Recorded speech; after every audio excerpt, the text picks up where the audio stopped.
அது என்ன surprise management? Surprise ஆச்சே, சொல்ல மாட்டேனே. நீ எதுக்காக வந்தியோ அதை செஞ்சு முடிக்கணும்.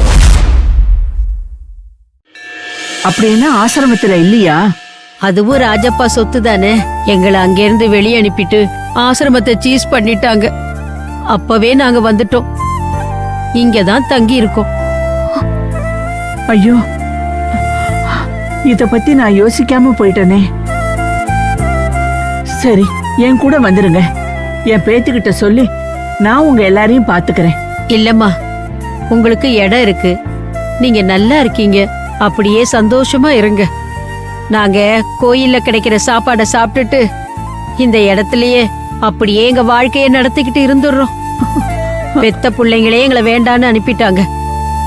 நீங்க சொன்னதே எங்களுக்கு ரொம்ப சந்தோஷம். ஏமா, என்ன சொல்றீங்க? உங்களுக்கு யாரும் எந்த ஏற்பாடும் பண்ணி கொடுக்கலையா? இல்லம்மா, இருந்த ஆசிரமத்தையும் மூடியாச்சேம்மா. அங்க தங்கவும் முடியாது, வேற ஏற்பாடும் பண்ணி தரல.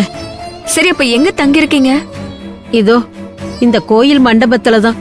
இந்த கோயில்லையா? தங்க அனுமதிக்க மாட்டாங்களேமா?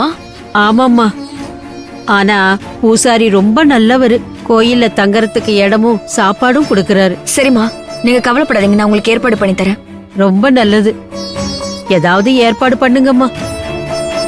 இந்த வயசான காலத்துல ஒரு கை சாப்பாடும் தலசாச்சு படுக்க இடமும் உடம்புக்கு முடியலன்னா மாத்திரை மருந்துன்னு தேவைப்படுது. ஆனா அத கூட செய்ய முடியாதுன்னு எங்களை பெரிய சுமையா நினைச்சு நாங்க பெத்த பிள்ளைங்களே எங்களை வீட்டை விட்டு அனுப்பிட்டாங்க. இதுக்கு மேல எப்படி வாழ்ந்தா என்னம்மா? இல்லம்மா, நீங்க கவலைப்படாதீங்க, உங்களை நல்ல இடத்துல சேர்த்து விடுறேன்.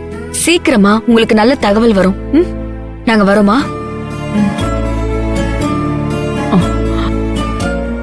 நீங்க எதுக்கும் கவலைப்படாதீங்க, நான் பாத்துக்கிறேன்.